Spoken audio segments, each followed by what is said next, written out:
Libya উপকূলে অভিবাসী বহনকারী দুটি নৌকা ডুবে অন্তত 4 জনের মৃত্যু হয়েছে। স্থানীয় সময়ের শনিবার সন্ধ্যায় লিবিয়ান রেড ক্রিসেন্ট সংস্থা এই তথ্য নিশ্চিত করেছে।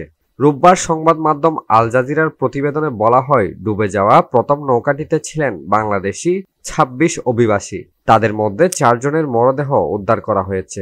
লিবিয়ান রেড ক্রিসেন্ট জানিয়েছে, দ্বিতীয় নৌকাটিতে 69 অভিবাসী ছিলেন। তাদের মধ্যে 2 জন মিশরীয় ও কয়েকজন সুদানি নাগরিক ছিলেন। ওই নৌকায় 8 শিশুও ছিল, তবে তাদের ভাগ্যে কি ঘটেছে নির্দিষ্ট করে বলা হয়নি। লিবিয়ার রাজধানী ত্রিপোলি থেকে প্রায় 118 কিলোমিটার পূর্বে আল খোমস উপকূলের কাছে এই নৌকাডুবির ঘটনা ঘটে।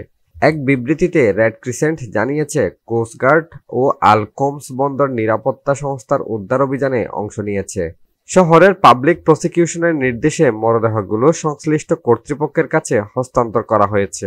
গত বুধবার আন্তর্জাতিক অভিবাসন সংস্থা জানিয়েছে, লিবিয়ান উপকূলের উত্তর পশ্চিমে অবস্থিত একটি অফশোর সুবিধা আল বুরি তেলক্ষেত্রের কাছে একটি নৌকা ডুবে যাওয়ার পর কমপক্ষে 42 জন অভিবাসী নিখোঁজ হয়েছেন। একই সঙ্গে নৌকায় থাকা সবার মৃত্যু হয়েছে বলে আশঙ্কা করা হচ্ছে।